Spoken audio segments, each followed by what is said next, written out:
بالله من الشيطان الرجيم. بسم الله الرحمن الرحيم.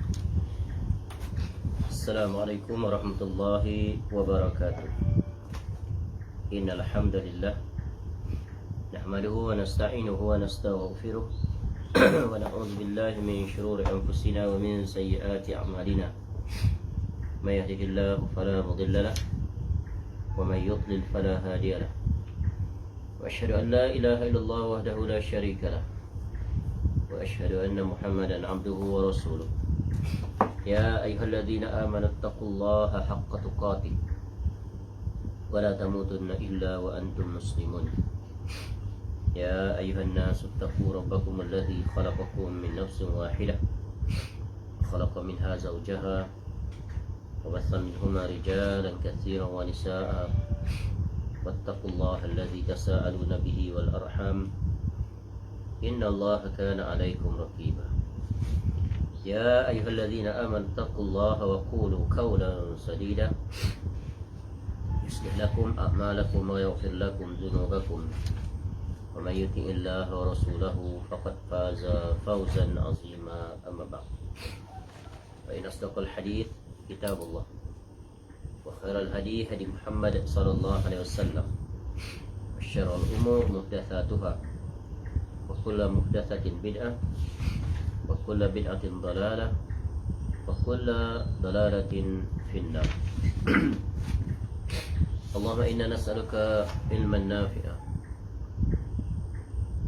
Ya Allah, kami mohon pada Engkau ilmu yang bermanfaat, warizqan thayyiba dan rezeki yang baik, wa amalan mutaqabbala dan amal yang diterima. Alhamdulillah, kita bersyukur pada Allah Subhanahu wa taala.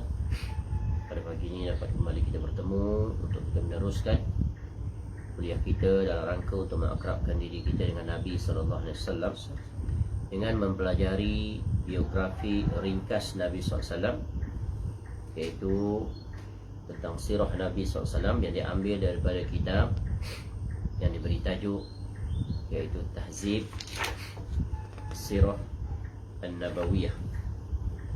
Tahzib Sirah An-Nabawiyah yang merupakan karya Al-Imam Yahya bin Sharaf An-Nawawi yang kemudiannya dita'liq dan ditahkhrij oleh Abu Abdurrahman Khalid bin Abdurrahman Asy-Syaikh hafizahullahu ta'ala.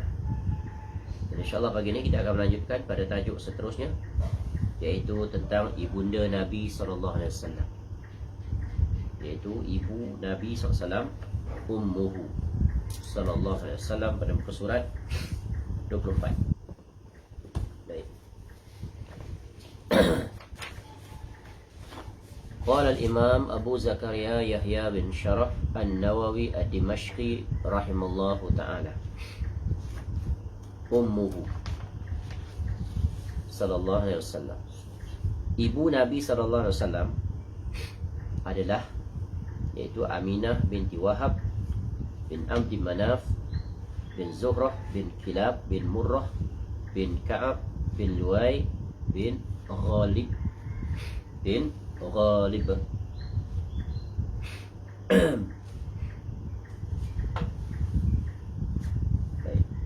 Jadi Nabi SAW, ibunya adalah bernama sangat terkenal, semua kita mengetahuinya, iaitu Aminah binti Wahab. Seorang ibu yang memiliki keturunan yang mulia,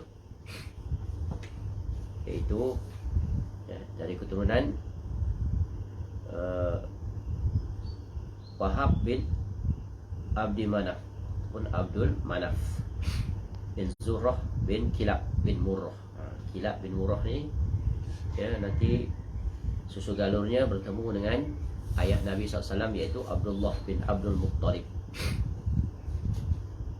Itu ringkas, jelas, terang tentang ibu Nabi SAW.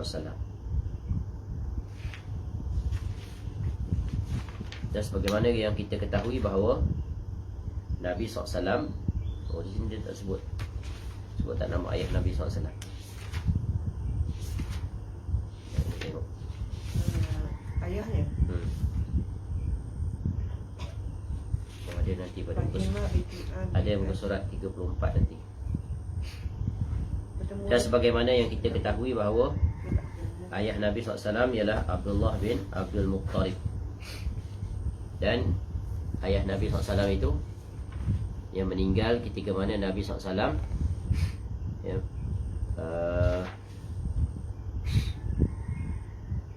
ketika ayahnya dalam perjalanan berada di bumi Madinah ya, dan Nabi SAW tak sempat melihat ayahnya.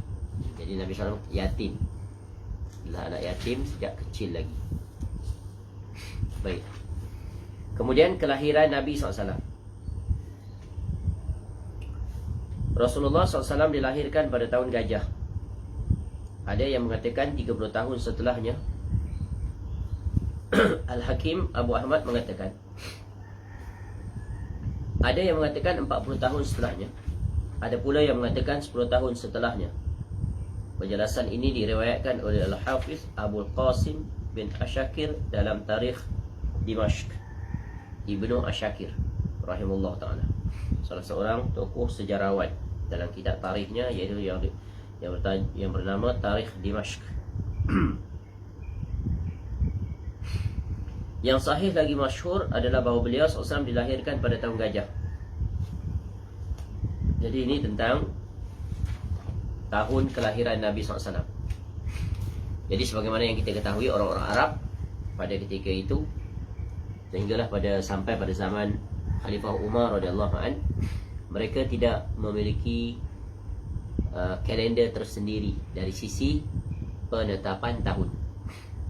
Tidak sebagaimana orang-orang Masihi memiliki kalender Masihi. Begitu juga dengan bangsa-bangsa dunia lain yang telah maju yang lebih awal ke tanah Madinahnya. Jadi kalender bagi umat Islam mula diperkenalkan pada zaman Umar radhiyallahu anhu. Ini semua kita mengetahuinya, yang dikenali sebagai kalender hijrah. Dan tahun pertamanya diambil sempena hijrahnya Nabi SAW daripada bumi Mekah ke Madinah. Jadi kalender umat Islam ini adalah kalender yang paling muda, paling baru ya. Adapun kalender di antara yang tertua adalah kalender Masihi. Jadi ketika itu orang Arab merujuk kepada peristiwa-peristiwa sempena-sempena tertentu. Jadi peristiwa yang besar yang berlaku pada ketika mana Nabi SAW dilahirkan itu adalah, iaitu peristiwa yang sangat terkenal dalam sejarah bumi Mekah, iaitu tahun gajah ya. Tahun gajah itu di sini disebut pelbagai pendapat para ulama bila dia berlaku. Sebagaimana yang kita ketahui, iaitu peristiwa, kenapa dinamakan tahun gajah? Kerana peristiwa di mana Abraha, iaitu pemimpin di Yaman, dia telah mengerahkan ya bala tenteranya yang besar untuk menyerang dan memusnahkan kota Mekah, iaitu Baitullah al-Haram itu. Kerana apa? Kerana irinya dia, iri hati terhadap ya manusia, iaitu orang-orang Arab yang mereka akan datang berbondong-bondong untuk menunaikan haji. Walaupun ketika itu mereka adalah musyrik, tapi ibadah haji itu tetap mereka tunaikan, kerana ia adalah merupakan warisan daripada Nabi Ibrahim AS, kemudian anaknya Nabi Ismail AS ya. Namun telah keluar daripada aturan syariat di mana dicampur aduk.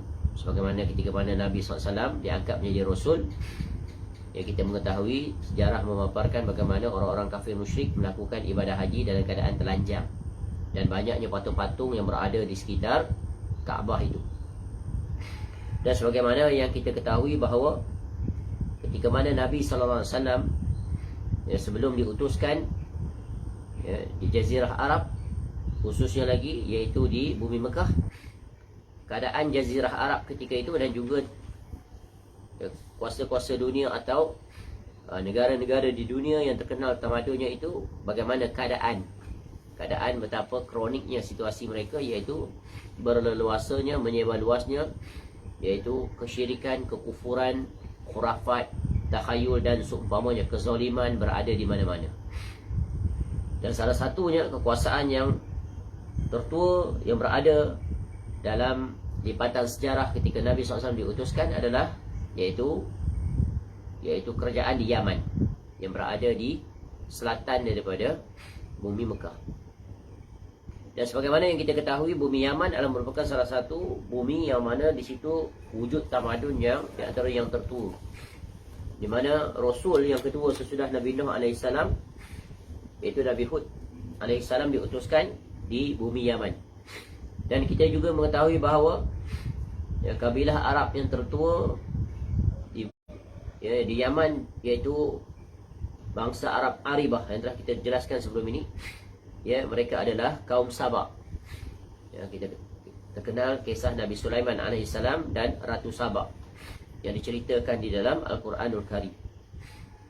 Jadi Ratu Sabah ini telah memerintah bumi Yaman dalam tempoh masa yang lama, kemudian silih berganti. Sesudah itu kerajaan itu berakhir. Ini kita sebut dari sisi apa yang dijelaskan oleh para sejarawan. Jadi kerajaan Sabah ini, mereka memerintah di Yaman selama 11 abad dan berakhir pada tahun 300 Masihi. Ketika mana kemudiannya mereka ditakluk, dijajah pula oleh kabilah Himyar. Kabilah Himyar. Kemudian Yaman mengalami kemunduran. Dan kita tahu Arab Aribah ini iaitu kabilah yang terkenal Qahtaniyah. Apabila mereka dijajah, diserang oleh kaum Himyar ini, lalu mereka pun keluar, membawa diri, melakukan hijrah, keluar daripada negara mereka secara besar-besaran ke pelbagai negara. Dan begitulah secara ringkasnya kemudian silih berganti. Kemudian negara mereka dijajah pula oleh bangsa Romawi. Bangsa Romawi. Hasil daripada bantuan daripada ketika itu kerajaan Kristian ada dua yang besar di dunia. Satu pusatnya iaitu di Rom, kerajaan Romawi Kristian, yang kemudiannya nanti muncul Raja Hercules itu di zaman Nabi SAW. Kemudian kerajaan Kristian Habasyah, iaitu Raja Najasyi, yang kemudiannya nanti akan beriman dengan Nabi SAW. Kristian Rom tu adalah Trinity, Kristian Habasyah tu adalah monotheism, iaitu tidak menganggap Isa sebagai anak Tuhan, tetapi Allah sebagai Rasul. Itu beza dua. Allah sebagai Roh, Nabi Isa AS sebagai Rasul. Dia bukan anak Tuhan. Sebab itu Raja Najasyi itu lebih dekat pada Islam dan dia mudah menerima. Jadi dua kerajaan Kristian, dan kerajaan Habasyah ketika itu dia adalah kerajaan yang kuat, sehingga dia menakluk bumi Yaman. Itu penaklukan yang pertama. Kemudian dikalahkan oleh Raja Zunuwas, yang zalim itu, yang menekan kaum Kristian, agar mereka meninggalkan agama, paksa tinggalkan Kristian, agama itu. Namun mereka enggan dan melawan. Maka Zunawas dengan kejamnya menyeksa orang-orang Kristian itu yang beriman kepada Allah. Dan kisah mereka itulah yang disebut dalam surah Al-Buruj. Kisah Al-Buruj yang Allah cerita bagaimana kemudiannya Zunawas itu binasa. Dia telah membunuh penduduk. Kisah budak kecil yang terkenal, kisah parit yang berapi dinyalakan, kemudian dibuang, semua dibunuh. Kemudiannya silih berganti. Kemudian akibat daripada kes itulah, maka kemudian kerajaan Rom pula, kerajaan Rom mengerahkan kembali tenteranya dan meminta kepada kerajaan Habasyah itu agar menyerang Yaman sekali lagi, menyerang semula. Dan akhirnya berjaya di bawah kepimpinan tenteranya, ketuanya bernama iaitu Aryaf. Dan mereka berjaya menguasai bumi Yaman semula pada tahun 525 Masih. Ini dah dekat-dekat Nabi SAW nak dilahirkan. Kerana kalau mengikut tarikh tahun gajah itu, Nabi SAW bersamaan dengan akhir bulan Februari ataupun awal bulan Februari, Mac tahun 571 Masihi, iaitu sebulan, sebulan setengah sebelum lahirnya Nabi SAW. Baik, semasa pemerintahan Aryaf ini, kemudiannya dia dijatuhkan hasil konspirasi yang disusun oleh Abraha. Abraha ni yang kemudian belot lah, kira merampas kuasa. merampas kuasa, ya, sampai dia raja pemimpin itu dibunuh oleh Abraha. Dia Abraha take over jadi pemimpin kerajaan di Yaman. Jadi dia adalah Kristian, Kristian daripada Habasyah. Dia yang memerintah bumi Yaman ketika itu.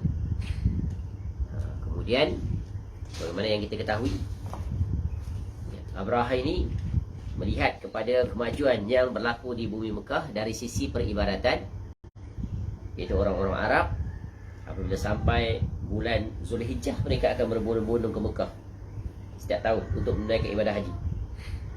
Jadi dia iri hati dia, lalu dia pun buat satu gereja di Yaman, gereja yang indah, mewah, besar, menarik. Yang tujuan dia nak menarik orang semua datang ke gereja dia di Yaman, nak mengalihkan kiblat itu dalam peribadatan orang-orang Arab. Dia namakan gereja dia itu sebagai Al-Qulais.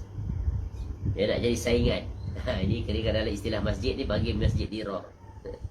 Bukan diwujudkan untuk ikhlas beribadah pada Allah, tapi menjadi saingan, sebagaimana orang kafir buat masjid dirar yang kemudian dihancurkan oleh Nabi SAW.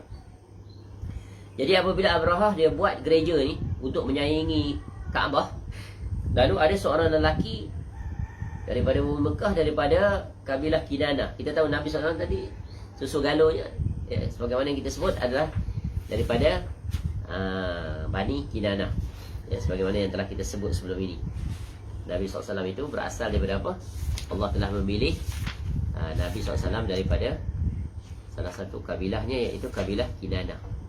Allah telah memilih keturunan Bani Kinanah daripada keturunan Bani Ismail, memilih kaum Quraisy daripada keturunan Bani Kinanah, dan memilih keturunan Bani Hashim daripada keturunan kaum Quraisy. Dan Allah memilihku dari keturunan Bani Hashim. Tu, ya, susu galuh nasab Nabi SAW. Baik. Jadi seorang lelaki bila dia dengar, dia datang. Dia pun melakukan perjalanan jauh daripada bumi Mekah pergi ke gereja tersebut di selatan, iaitu Yaman. Dia buat apa? Dia pergi sampai ke gereja itu secara senyap-senyap, dia pun mengotori gereja itu. Mengotori. Dia melumuri dinding-dindingnya dengan kotoran. Kemudian perbuatan tersebut dapat diketahui oleh Abraha. Lagi bertambah marah dia, akibat perbuatan orang Arab tersebut daripada Mekah. Dan dia buat keputusan untuk sebagai tindak balasnya, untuk menghancurkan Kaabah, Baitullah. Lalu dia memimpin, dia mengumpulkan bala tentera yang besar, bukan sikit, iaitu 60,000 dengan kelengkapan yang sangat besar, iaitu tentera bergajah. Bukan setakat unta, gajah. Gajah ni tentu diimport daripada luar negara. Di Afrika banyak gajah. Memang daripada Habasyah. Kita tahu di Afrika banyak gajah. Di Arab tak ada gajah ni. Jadi lalu dia pun sampai masanya dia pun bergerak menuju ke arah Mekah. Tidak ada satu pun pasukan yang di Jazirah Arab itu yang dapat menghalang ni. Tak berani, betul kan? Kekuatan yang sangat besar. Sehingga secara ringkas kita tahu bagaimana ketika telah sampai di situ, sebelum masuk ke kota Mekah dalam perjalanan, mereka menemui unta milik Abdul Muttalib. Abdul Muttalib ni ada unta yang berkeliaran, yang bebas di padang rumput, di padang pasir itu, di sekitar bumi Mekah. Ada 200 ekor tu diambil oleh tentera Abraha. Diambil untuk makanan tentera dia, 60,000, bayang. Dan Abdul Muttalib mengetahui dan dia datang bertemu dengan Abraha. Bila Abdul Muttalib, datuk Nabi SAW datang bertemu dengan Abraha, Abraha memulia dan menghormati dia sebab dia salah seorang pemimpin di kota Mekah. Begitu. Sebab wibawanya lalu dihormati dan keberanian dia datang, betul kan? Bertemu. Kemudian Abraha tanya, kamu datang ni untuk apa? Betul kan? Nak jumpa aku ni, nak negotiate ke apa ke? Tentang dia tahu tujuan datang nak menyerang. Lalu Abdul Muttalib ketika itu mengatakan, aku datang ni bertemu kau supaya kau kembalikan semula unta aku. Kau ambil unta aku nak balik. Lalu ketika itu Abraha pun terus jatuh hilang hormatnya kepada Abdul Muttalib. Kenapa? Kerana pada pandangannya rupa-rupa datang lebih mengutamakan unta daripada Kaabah tu yang akan datang dihancurkan. Itu apa first layer perception, nampak? Tapi sebenarnya Abu Talib tu lebih bijaksana daripada Abraha. Menunjukkan betapa bijaksana dari sisi apa? Ya, lalu apa kata Abdul Muttalib?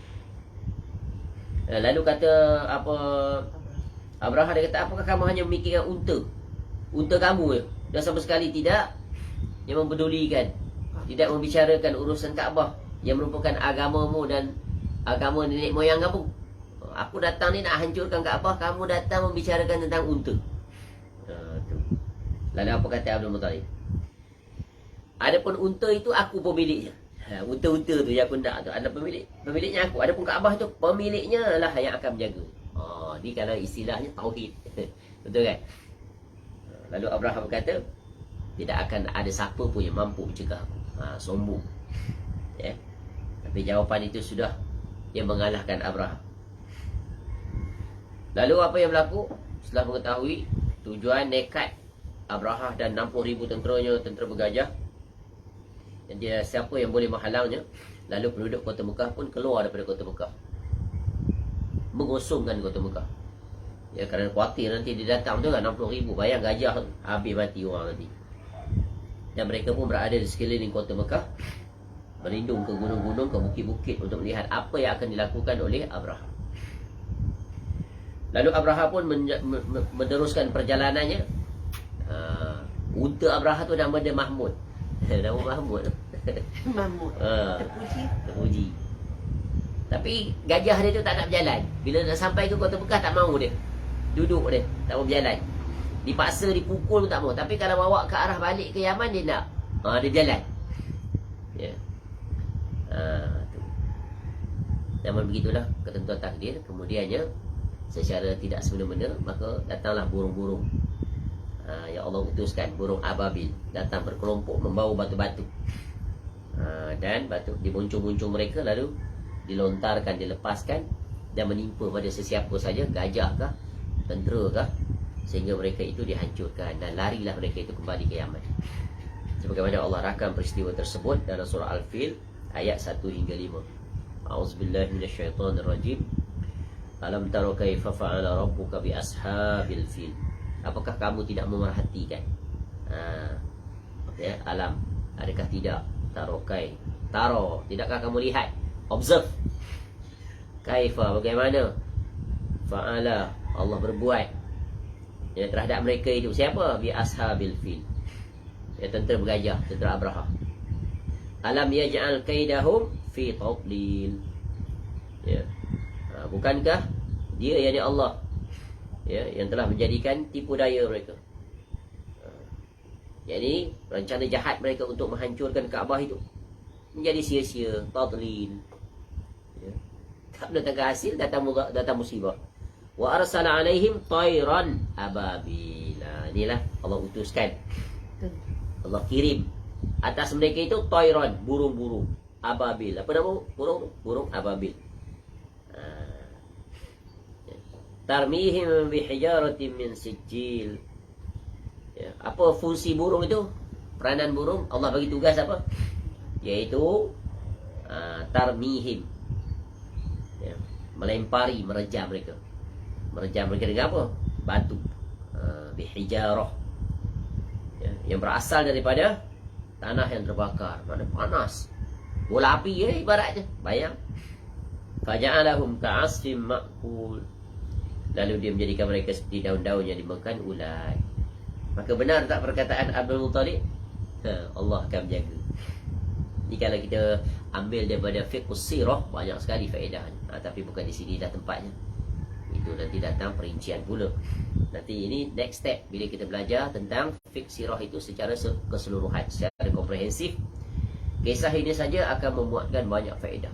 Dari sisi tauhid dan pelajaran berguna bagi orang-orang yang bertauhid. Malu kepada Abdul Muttalib walaupun dia musyrik, tapi ada sisi di mana dia benar dari sisi apa? Mentauhidkan Allah. Dari sisi Allah pemilik, ya, Ar-Rabb, Allah yang memiliki, dia pasti akan menjaga pemilikannya. Jadi ini adalah peristiwa yang sangat terkenal Ya, dan ahli sejarah menyebutkan bahawa peristiwa itu yang benar adalah tak beberapa lama sebelum kelahiran Nabi SAW. Itu adalah peristiwa yang masyhur, peristiwa tentera bergajah. Baik, kemudian dia kata Al-Imam An-Nawawi rahimahullah, Ibrahim bin Al-Munzir Al-Hizami, iaitu syekh gurunya Al-Bukhari, Khalifah bin Khayyah dan selainnya menukilkan ijma' akan hal itu. Jadi kelahiran Nabi SAW sempena tahun gajah itu adalah perkara yang telah diijma'kan oleh para ulama' dan sejarawan Islam. Dan mereka bersepakat bahawa beliau SAW dilahirkan pada hari Isnin. Ini sekarang hari, tadi tahun. Ya, sempena penyerangan tentera bergajah Abraha. Jadi Nabi SAW dilahirkan pada hari Isnin, bulan Rabiul Awal.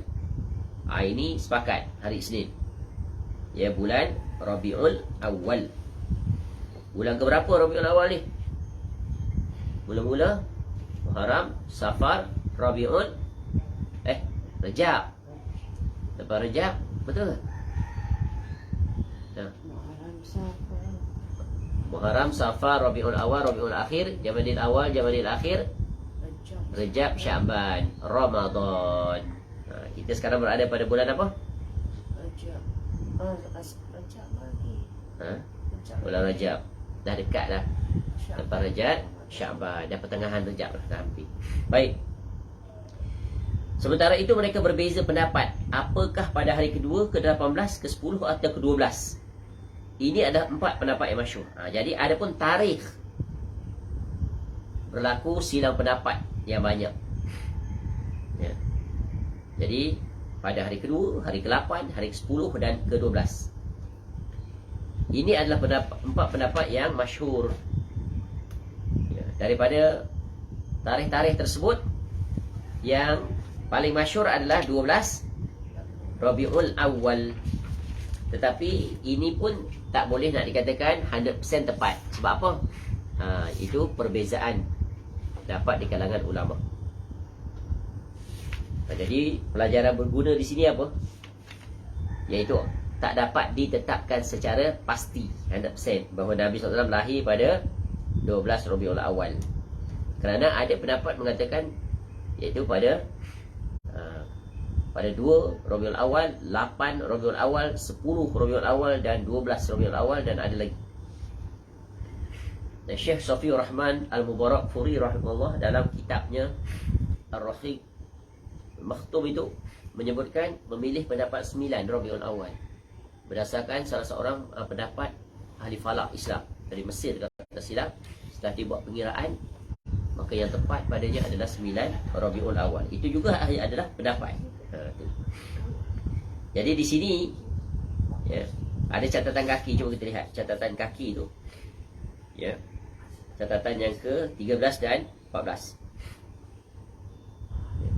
Nabi SAW pernah ditanya tentang puasa hari Isnin. Nabi SAW menyudahkan umat Islam berpuasa dalam seminggu 2 kali, iaitu Isnin dan Khamis. Ketika ditanya Nabi SAW tentang puasa pada hari Isnin, maka Nabi SAW menjawab, Fihi ulidtu wa fihi unzila alayya. Isnin adalah hari di mana aku dilahirkan, dan pada hari di mana wahyu diturunkan kepadaku. Kata Nabi SAW. Jadi wahyu pertama yang diterima oleh Nabi SAW ketika berada di Gua Hira, iaitu surah Al-Alaq. Nanti akan datang penjelasannya dalam bab yang berkait tentang Nabi SAW diangkat menjadi Nabi dan Rasul. Jadi cuba kita lihat apa yang diberikan komentar oleh pentahqiq kitab ini, iaitu Khalid bin Abdul Rahman bin Hamd Asy-Syari hafizahullah ta'ala, tentang perbezaan para ulama sejarah tentang tarikh kelahiran Nabi SAW yang muncul beberapa pendapat. Kata beliau hafizahullah ta'ala, perbezaan pendapat mengenai masalah ini sangat tajam dan tidak mungkin dapat diputuskan tentang tarikh-tarikh itu. Tak dapat nak tetapkan yang mana yang benar, yang mana yang paling tepat secara pasti. Sebab masing-masing pendapat memiliki pendukung dari kalangan ulama. Sebab ada ulama yang menyokong tarikh ini, ada yang menyokong tarikh itu dengan sebab-sebab masing-masing, dengan hujah. Di antara yang perlu diperingatkan di sini adalah kesalahan sebahagian kaum muslimin ketika mengadakan berbagai perayaan untuk memperingati kelahiran beliau SAW setiap tahun. Iaitu mereka menetapkan pada tarikh 12 Rabiul Awal, tepat pada tarikh itu. Seolah-olah mengatakan Nabi SAW confirm lahir pada 12 Rabiul Awal. Ini adalah bid'ah yang mungkar, kata pentahqiq kitab ini. Dari segi pembatasan dengan tarikh, iaitu 12 hari bulan, mengesankan bahawa inilah pendapat yang benar, padahal bukan yang paling benar. Tu. Jadi menetapkan sesuatu yang tak pasti dengan pasti adalah satu kesalahan. Itu memang diterima kaedah itu. Sesuatu yang tak pasti boleh tak kita pastikan? Tak boleh, kecuali ada dalil yang memastikan. Tetapi dalil yang memastikan itu tidak wujud, kerana ada je lagi pendapat-pendapat yang lain juga dengan alasan-alasan masing-masing. Kemudian anda kata benar. Okey, katalah benar, maka perayaan ini termasuk kemungkaran. Ini pendapat pentahqiq ini, iaitu berbahas tentang apa yang dilakukan oleh sebahagian besar daripada umat Islam, iaitu mengadakan dan meraihkan tanggal 12 Rabiul Awal sebagai memperingati Nabi SAW dipanggil Maulid Nabi SAW. Kerana Nabi SAW tidak pernah melakukannya. Ini alasan yang pertama, semasa hidupnya, dan tidak pernah pula dilakukan oleh para sahabatnya sepeninggalannya, dan juga tidak pernah dilakukan oleh orang-orang yang mengikuti mereka dengan baik, iaitu tabi'in. Dan memang ini masyhur, tak terbantahkan. Tak ada pun di kalangan para sahabat Nabi SAW, begitu juga sahabiah Nabi SAW, hatta orang yang paling dekat dengan Nabi SAW, yang paling menyayangi Nabi SAW, iaitu isteri-isteri Nabi SAW, tak ada satu pun riwayat berita yang mengatakan mereka mengadakan majlis memperingati kelahiran atau juga kewafatan Nabi SAW. Maka sebab itulah ada satu kaedah, lau kana khairan lasabaquna ilah.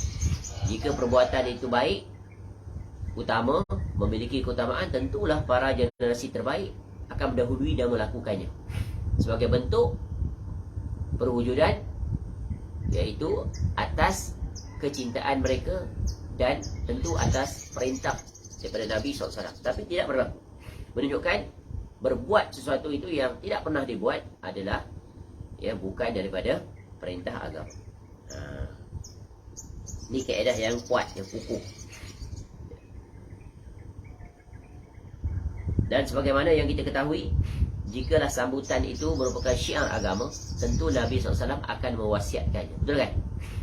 Kerana besar. Mengingati Nabi SAW ini, dari segi kalau kita fikir secara logika akal, adalah perkara yang besar. Dan akal membenarkannya, kemunasabahannya. Betul kan? Apatah lagi kita yang hidup di zaman ini. Tapi kena ingat kaedah di dalam ibadah, kaedah dalam agama, kaedah dalam agama, iaitu mesti didahulukan, didatangkan, didasarkan kepada nakal dulu, iaitu wahyu, bukan akal dulu. Apatah lagi hawa nafsu dahulu. Akal, hawa nafsu mesti duduk di bawah naungan dan panduan wahyu. Tu. Apatah lagi orang-orang yang melaksanakan Maulid Nabi ini menganggap ia adalah ibadah yang besar. Kenapa? Bukti cinta pada Nabi SAW. Tapi Nabi SAW mengajar kita bagaimana bentuk menyintai Nabi SAW. Nabi SAW ajar tak? Ajar. Bukan hanya Nabi SAW yang mengajarkan, Allah Ta'ala sendiri yang mengajarkan. Qul in kuntum tuhibbunallah fattabi'uni yuhibbukumullah wa yaghfir lakum dzunubakum wallahu ghafurur rahim. Surah Ali Imran, surah yang ketiga, ayat 31. Dan selalu kita ulang. Ni kaedah acid test. Benarnya cinta seorang adalah dengan mengikuti segala ajaran Nabi SAW. Yang bukan daripada Nabi SAW, jangan kita jadikan dia sebagai ajaran dan perbuatan, kerana ia bukan ibadah. Kemudian pentahqiq ini mengatakan, lihat tulisan Samaha Syekh Al-Alamah Abdul Aziz bin Abdullah bin Bas rahimahullah ta'ala tentang masalah ini dalam risalah yang berjudul At-Tahzir Minal Bid'ah. Jadi ini juga merupakan isu yang utama yang dibahaskan sampai saat ini, tak berkesudahan. Pihak yang membenarkan dan pihak yang tidak membenarkan. Namun agama itu kembali kepada hujah dan dalil. Maka berpeganglah kepada hujah dan dalil yang menepati. Maka tinggalkanlah emosi, perasaan, kecintaan berdasarkan emosi tadi. mesti kembali kepada kaedah Al-Quranul Karim. Ya, rujuk kepada generasi yang terbaik. Jika mereka melakukannya, maka kita dengan senang hati akan bersegera melakukannya. Namun jika mereka tidak melakukannya, kenapa kita ingin melakukannya?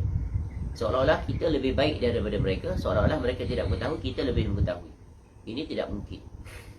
Ya, sebab itu kaedah-kaedah di dalam melakukan ketaatan kepada Allah ni, Allah telah jadikan, iaitu mereka itu sebagai panutan para sahabat Nabi SAW. Sebab itu Allah sebut dalam surah At-Taubah, surah yang ke-9 ayat 100, dalam urusan agama, iaitu was-sabiquna al-awwaluna minal muhajirin wal ansar walladzina ittaba'uuhum bi ihsanin ila akhir ayat.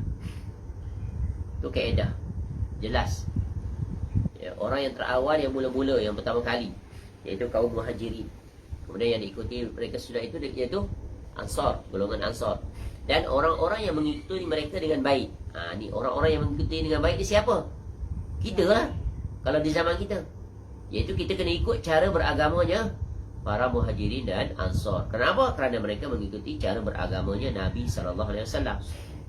Jadi kalau ada isu yang timbul, ya, yang diperselisihkan, mari kita kembali kepada para sahabat ini. Adakah mereka melaksanakannya? Atau mereka ada memerintahkannya?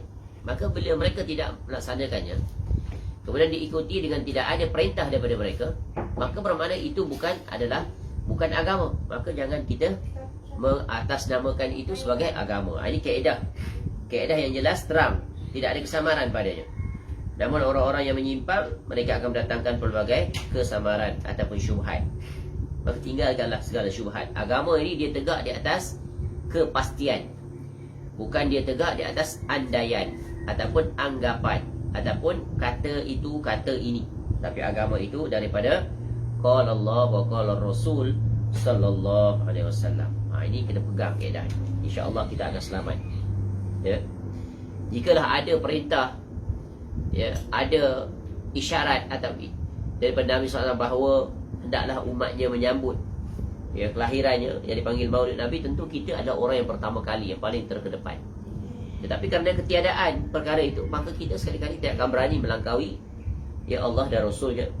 Ya, begitu juga bagaimana telah dibuktikan oleh para sahabat Nabi SAW. Jadi cara untuk menyintai Nabi SAW itu telah ditegaskan oleh Allah Ta'ala dalam Quran, iaitu ikut cara beragama Nabi SAW, ya, yang wajib dan yang sunat. Hidupkan sunnah Nabi SAW. Kerana itulah yang hendaknya kita bersungguh. Hendaklah kita berhempas pulas siang dan malam untuk melaksanakan segala apa saja ajaran Nabi SAW. Namun kenyataannya, ya, mereka telah terpaling, mereka keluar daripada aturan, maka banyak sunnah-sunnah Nabi SAW yang mereka tak pedulikan.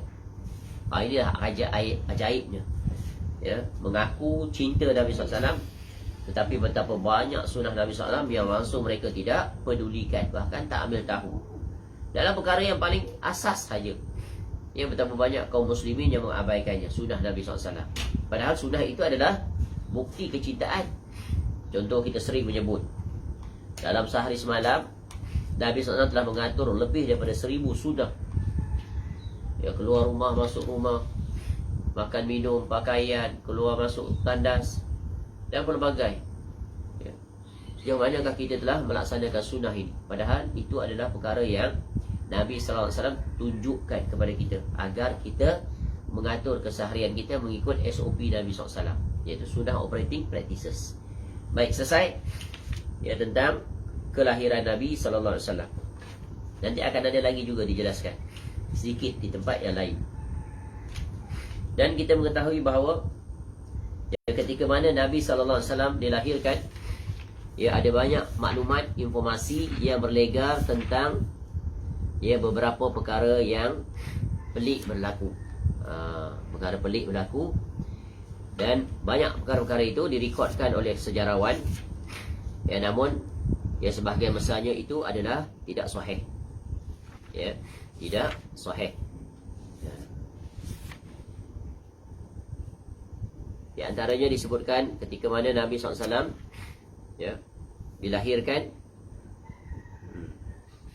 ya, iaitu, ya, istana Kisra di Parsi roboh, 14 tiangnya runtuh, api yang disembah oleh kaum Majusi selama ini padam. Ya, begitu juga Nabi SAW dilahirkan dalam keadaan telah berkhitan. Dan banyak lagi ya, yang nanti akan dijelaskan bagaimana setelah ulama menelusuri riwayat-riwayat tersebut, ya, dengan menggunakan disiplin ilmu hadis, mereka telah membuat keputusan. Namun kisah-kisah ini banyak disampaikan dalam kuliah, dalam ceramah-ceramah, khususnya bagi orang-orang yang menyambut Maulidul Rasul. Mereka membacanya segala-galanya tanpa menjelaskan status kedudukan kisah itu sahih atau tidak. Inilah permasalahannya, ya.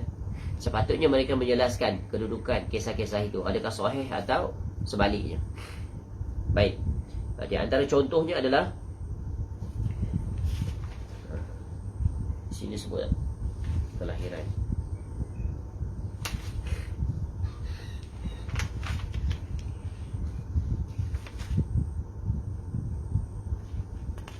Okay, bab berkhitan ini nanti akan dijelaskan pada muka surat 30.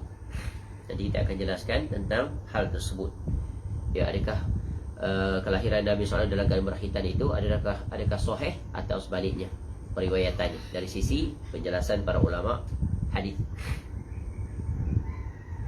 Namun yang sahihnya, ya, yang sahih di antara sekian banyak peristiwa itu adalah, ya, tentang ketika mana Nabi SAW, ya, saat kelahiran terdapat tanda-tanda saat kelahiran, di mana Nabi SAW bersabda, "Ana da'watu Ibrahim wa busyra Isa alaihi salam." Aku adalah doa datukku, moyang aku, iaitu Ibrahim AS, Nabi Ibrahim AS, dan khabar gembira yang disampaikan oleh Nabi Isa AS. Memang dalam Quran disebut Nabi Ibrahim AS pernah berdoa kepada Allah agar Allah turunkan daripada keturunannya, daripada keturunan Ismail AS, iaitu seorang rasul daripada kaumnya yang akan melaksanakan 3 perkara. Rasul ciri khas ni yang diminta oleh Nabi Ibrahim AS daripada kaumnya, jadi daripada anak keturunannya, yang akan membaca Alkitab, menyucikan kaum mereka dan mengajar mereka. Itu doa Nabi Ibrahim AS kepada Allah. Bila doa itu termakbul, ya, mengikut salah seorang sejarawan, setelah 3000 tahun berlalu kewafatan Nabi Ibrahim AS, lalu Allah munculkan kelahiran Nabi SAW. Dan Allah sebut tentang hal ini di beberapa tempat, tentang termakbulnya permohonan Nabi Ibrahim AS. Salah satunya ada dalam surah Al-Jumu'ah, ayat yang kedua. "Wallazi ba'atha fil ummiyina rasulan minhum yatlu 'alaihim ayatihi wa yuzakkihim wa yu'allimuhumul kitaba wal hikmah wa in kanu min qablu lafi dhalalin mubin." Ini 3 perkara yang disebut oleh Nabi Ibrahim AS, 3 perkara juga yang disebut dalam ayat ini, iaitu tertunai permohonan itu. Dialah Allah Ta'ala yang telah mengutuskan seorang rasul yang ummi, dari kalangan yang ummi, kaum dia yang ummi, dan rasulan minhum, daripada kalangan mereka. Apa yang akan dilakukan oleh rasul ini yang ummi ini pada kaum yang ummi, iaitu yatlu alaihim. Nabi SAW akan baca pada mereka, baca bagi mereka dengar. Itulah wahyu Quran. Kemudian wa yuzakkihim, mensucikan mereka, membersihkan mereka, melakukan proses apa ni? Cleaning ataupun cleansing. Buang segala cara berfikir, cara bersikap, cara bertindak yang salah, iaitu amalan-amalan jahiliah yang buruk, perbuatan-perbuatan yang di luar aturan. Bersihkan jiwa mereka, bersihkan cara mereka hidup, cara hidup mereka, daripada kegelapan kepada hidayah. Kemudian wa yu'allimuhumul kitaba wal hikmah, kemudian mengajari mereka, teach them, guide them, show them, bimbing mereka. Ini proses apa ni? Pentarbiahan. Tadi pelajaran dan pendidikan, tasfiyah dan tarbiyah. Kemudian Al-Quran sebut apa? Generasi itu, kaum itu yang didatangi oleh Nabi SAW, yang dilakukan 3 proses tu, berjalan beriringan, 3 in 1. Wa in kanu min qablu lafi dhalalin mubin. Yang mana kaum itu sebelum itu, bangsa itu berada dalam kesesatan yang sangat nyata. Jadi Nabi SAW datang, hapuskan kegelapan, kesyirikan dan sebagainya, amalan-amalan yang menyimpang itu, hidup dalam suasana kejahilian kepada hidup berjalan di atas aturan yang memunculkan ketabaduran manusia yang sangat tinggi, yang mulia, yang agung. Memposisikan kedudukan manusia itu pada posisi dia yang asli, yang asal, iaitu menjadi hamba yang berbakti, yang berkhidmat kepada Allah Ta'ala, iaitu tunduk patuh terhadap fitrah mereka yang asal. Tu. Baik. Jadi kemudian Nabi SAW menjelaskan juga, ketika ibuku sedang mengandungku, kata Nabi SAW, ibuku melihat seakan-akan ada cahaya yang keluar daripada dirinya dan kemudian menerangi istana-istana Bushra di Syam. Ni tengok nota kaki ni satu. Hadis ini diriwayatkan oleh Imam Ahmad dalam musnadnya daripada Irbad bin Sariyah radhiyallahu anhu. Jadi menurut Al-Haythami, Ibn Hajar Al-Haythami dalam kitab Majmu', isnad atau jalan penerimaan riwayat ini hasan. Adalah penjelasan. Baik, nanti akan datang bila kita jelaskan tentang peristiwa-peristiwa lain, seperti yang mengatakan Nabi SAW berkhitan, lahir negara berkhitan, ya, istana Kisra, ya, tiangnya runtuh dan seumpamanya. Baik, seterusnya masih ada waktu. Berapa jam? 7.40. Baik, kita berhenti di sini. Kemudian nanti kita akan masuk perbahasan pula tentang wafatnya Nabi SAW, ya, dan penguburan Nabi SAW dan usia Nabi SAW. Wallahu a'lam. Ya, semoga bermanfaat. Subhanakallahumma wa bihamdika, asyhadu an la ilaha illa anta, astaghfiruka wa atubu ilaik. Wassallallahu ala nabiyyina Muhammad wa ala alihi wa sahbihi wasallam. Wa akhiru da'wana alhamdulillahi rabbil alamin. Assalamualaikum warahmatullahi wabarakatuh.